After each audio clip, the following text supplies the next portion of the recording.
সংস্কৃতির মাধ্যমে আমাদের এই দেশকে আমরা কখনো অনন্য উচ্চতায় নিয়ে যেতে পারবো না। এবং বিশেষ করে গত 16 বছরে আমাদের পুরো শিক্ষা ব্যবস্থা এটা ছিল ভারতের একটা শেডো এডুকেশন সিস্টেম।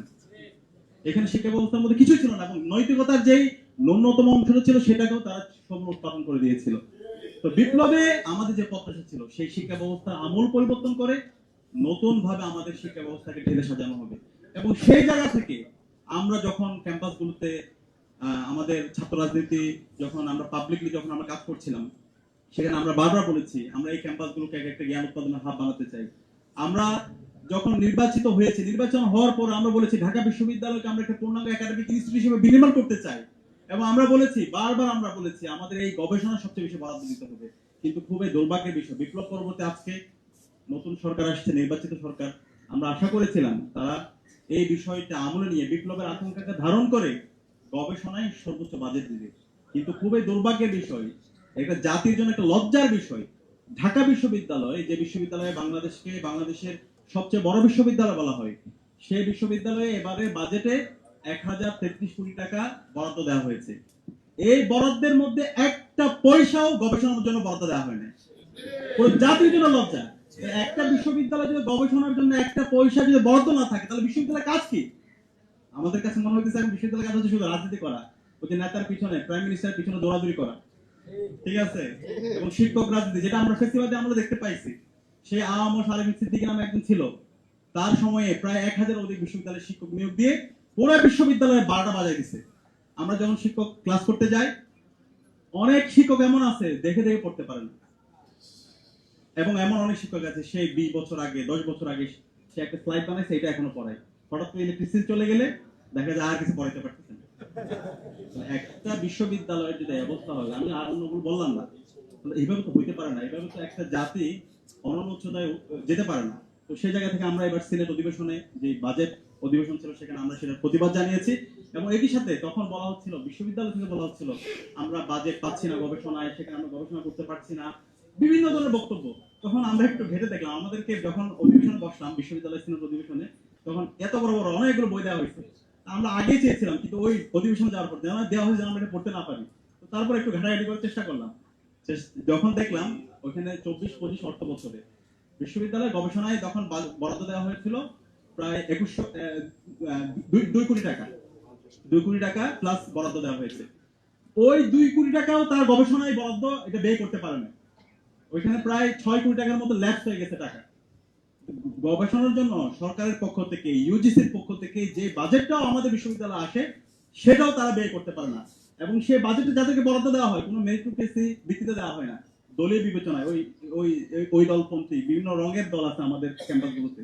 আমরা আশা করেছিলাম এই রঙের দলগুলো বাতিল হবে, কিন্তু এখন আবার সেগুলো চাঙ্গা হয়েছে নতুন ভাবে।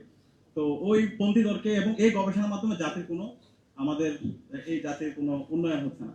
তো সেই জায়গা থেকে আমরা অনুরোধ করব, বর্তমান সরকার তারা বলেছে এবার মোট জিডিপির 2% তারা শিক্ষায় বরাদ্দ দিয়েছে, কিন্তু এগুলো কিছুই না এবং তারা এটাকে উন্নয়ন করতে চায়, কিন্তু আমরা তাদের কাজে দেখতে চাই। বিশ্ববিদ্যালয়গুলোতে আমরা যখন দেখি এবং অ্যাক্টিভিটি গুলো দেখি আমরা হতাশ হচ্ছি। আমরা সে আগের মতো করে দেখতে পাচ্ছি দলীয় বিবেচনায় শিক্ষকদেরকে নিয়োগ দেওয়া হচ্ছে এবং এটা খুবই মানে কষ্টের বিষয়। আমরা ছাত্র সংসদ নির্বাচিত হওয়ার পরে প্রত্যেকটা জায়গায় অসহযোগিতা। আমরা কি কোনো দলের কাজ করতেছি? আমরা শিক্ষার্থীদের জন্য কাজ করতেছি। আমরা বলছি বিশ্ববিদ্যালয়ে যেন আর কখনো গণরম গ্যাস্ট্রন কালচার ফিরে না আসে। আমার যে ভাইটা কুড়িগ্রাম থেকে আসে, আমার যে ভাই বোনটা সে টেকনাফ থেকে আসতেছে, ঢাকায় তার কেউ নাই থাকার জন্য, আমরা চাই তাদের জন্য সুন্দর একটা পড়ার টেবিলের ব্যবস্থা করতে, সুন্দর একটা রুমের ব্যবস্থা করতে, তার যেন কখনো আর গণরম গ্যাস্ট্রন কালচার ফিরে যেতে না হয়। সেই জন্য 841 কোটি টাকা একটা প্রকল্প আসছে।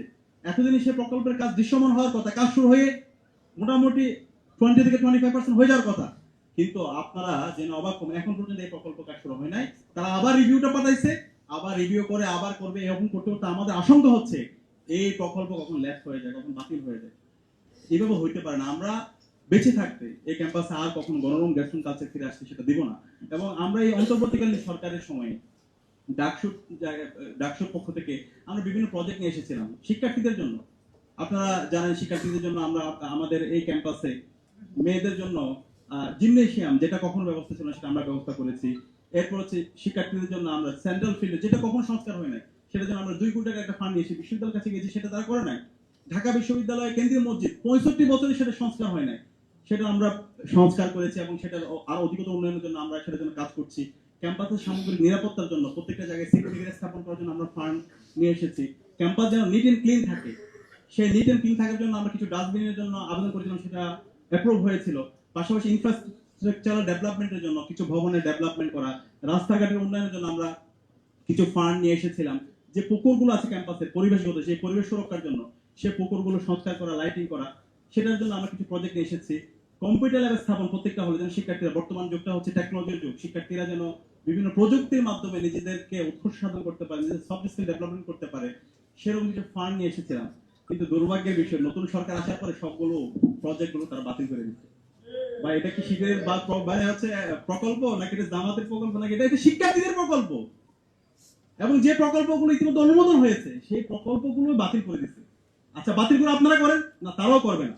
এই যে আমরা 2 কোটি টাকা ফান্ড নিয়ে আসছি, আজকে প্রায় 6 মাস ধরে আমরা এটা নিয়ে কথা বলতেছি, কিন্তু এখন বৃষ্টির কারণে ঢাকা বিশ্ববিদ্যালয় সেন্ট্রাল ফিল্ডে যান, হাঁটু পর্যন্ত পানি, ছেলেমেয়েরা খেলাধুলা করতে পারতেছে না। হয় আপনারা নিজেরা ফান্ড নিয়ে এসে কাজ করেন, অথবা আমাদেরকে করতে দেন। তারা নিজেরাও করবে না, আমাদেরকে করতে দিবে না। এটা কোন ধরনের হিপোক্রেসি? ঢাকা বিশ্ববিদ্যালয় সেন্ট্রাল মসজিদে আমরা অনেক কষ্ট করে, আমরা বিশ্ববিদ্যালয় বর্ষণকে বলতে হয় না, পরবর্তী আমরা নিজেরাই মসজিদের সংস্কার করলাম এবং এসি নিয়ে আসছি। অনেক কষ্ট হয়ে যায় মুসল্লিদের।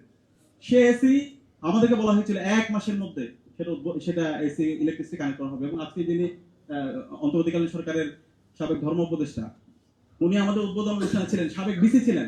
কিছুদিন আগে প্রেস রিলিজ দিয়ে বলা হয়েছে নাকি এটা আমরা অনুমোদন ছাড়া এটা আমরা করছি। কিন্তু যে প্রোগ্রামে ভিসি উপস্থিত ছিল উদ্বোধনের সময়, এবং সেটা সম্পূর্ণ আমাদের রেজুলেশন আছে, মিটিং হয়েছে, কিন্তু এরপরে এখন বলতেছে সম্পূর্ণ অস্বীকার করতেছে। এই যে হিপোক্রেসি গুলো আপনারা করতেছেন, জাতির সাথে আপনারা যে হচ্ছে দ্বিচারিতামূলক আচরণ করতেছেন, এটা এর মাধ্যমে নিজের পায়ে নিজে কোড়াল মারতেছেন। বাংলাদেশে সাবধান করছে আপনাদেরকে, বাংলাদেশে যে জুলাই প্রজন্ম আছে, সেই প্রজন্ম বাংলাদেশে যতদিন ইনসাফ কায়েম না হবে ততদিন পর্যন্ত তারা লড়াই সংগ্রাম জারি রাখবে। ইনশাআল্লাহ বাংলার এই মাটিতে আমরা এই শিক্ষা ব্যবস্থার আমূল পরিবর্তন করব। শিক্ষা ব্যবস্থার যে ফেসিবাদে এখন যে আমরা রূপ দেখতে পাচ্ছি, যে শিক্ষা ব্যবস্থার যে বস্তা বসা আমরা যে হচ্ছে কালচার দেখতে পাচ্ছি, সেটাকে আমরা সমূল উৎপাদন করে আমরা নতুন শিক্ষা ব্যবস্থা নতুন ভাবে আমরা শুরু করবো ইনশাআল্লাহ। বাংলাদেশে যেদিন জনতার সরকার প্রতিষ্ঠা হবে, যেদিন ইনসাফ বিজয় হবে, ইনশাআল্লাহ আমাদের এই শিক্ষা ব্যবস্থার আমরা আমূল পরিবর্তন করে আমাদের এই বাংলাদেশকে একটা অনন্য উচ্চতায় আমরা নিয়ে যাবো ইনশাআল্লাহ। আসসালামু আলাইকুম।